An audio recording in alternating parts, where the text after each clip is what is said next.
আজ দুপুরে এঁচোড় চিংড়ি মাছের রেসিপি নিয়ে চলে এলাম। সব কেটে গুছিয়ে নিয়েছি। এঁচোড়টাকেও কেটে হলুদ জলে ভিজিয়ে রেখেছি, আপনাদের সঙ্গে শেয়ার করছি, দেখতে থাকুন। গ্যাসের মধ্যে কড়াই বসিয়ে দিয়ে একটু জলটা গরম হয়ে গেছে, তার মধ্যে নুন হলুদ দিয়ে একটু ঢাকা দিয়ে হালকা করে সিদ্ধ করে নেব। গরম হয়ে গেছে, এখন তেল দিয়ে দেব। তেল গরম হয়ে গেছে, আলুগুলো দিয়ে একটু নাড়াচাড়া করে দেব। আলুগুলো ভাজা ভাজা হয়ে এসছে, এবার নামিয়ে নেব। এঁচোড় চিংড়ির মধ্যে একটু আলু ভাজা ভাজা না করলে খেতে ভালো টেস্ট হয় না। আপনারা ভেজে নিতে পারেন, না নিতেও পারেন। এখন সব আলুগুলো ভাজা হয়ে গেছে, তুলে নেব। এঁচোড়টা হালকা সিদ্ধ করে নিয়েছি, বেশি সিদ্ধ হলে খেতে ভালো লাগবে না, একটু ঘেঁটে যাবে, তাই একটু হালকা হালকা সিদ্ধ করে নিয়েছি। ওই তেলের মধ্যে এঁচোড়গুলো দিয়ে দেবো, দিয়ে একটু ভাজা ভাজা করবো।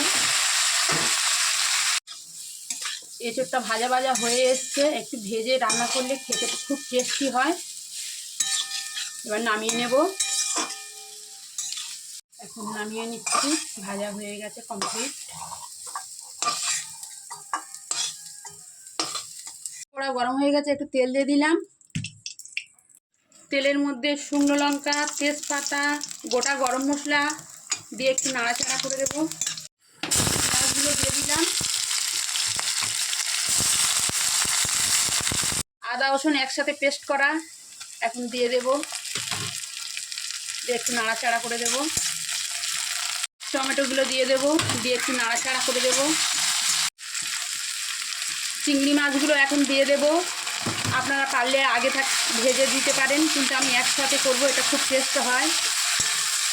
ধনের গুঁড়ো, জিরের গুঁড়ো, শুকনো লঙ্কার গুঁড়ো, হলুদ গুঁড়ো একসাথে মিক্সড করে নিয়েছি। এখন মশলা বানিয়ে দিলাম, দিয়ে একটু নাড়াচাড়া করে দেব। চিংড়ি মাছটা ভাজা ভাজা হয়ে এসেছে, এবার উপর থেকে আলু দিয়ে দেব, দিয়ে একটু নাড়াচাড়া করে দেব।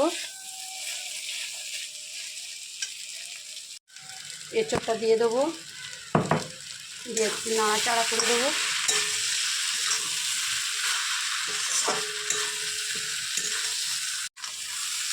কষা হয়ে গেছে ভালো করে, দেখুন কত সুন্দর ভাজা ভাজা হয়ে গেছে। আপনারা এইভাবে করবেন। এদিকে জল ফুটতে আছে, জলটা এখন দিয়ে দেব। আমি প্রত্যেক তরকারিতে গরম জল দিই, খেতে খুব টেস্টি হয়।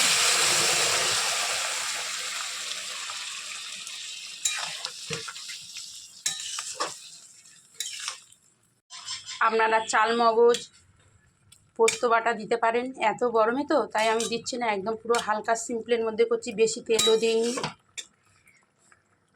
এঁচোড় চিংড়ি মাছের তরকারি রেডি। এখন গরম গরম মশলার গুঁড়ো দিয়ে এখন নামিয়ে নিব। এই ছিল আমার 3 মিনিটের ভিডিওটা যদি ভালো লেগে থাকে তাহলে সবাই লাইক শেয়ার কমেন্ট করবেন। সবাই ভালো থাকবেন।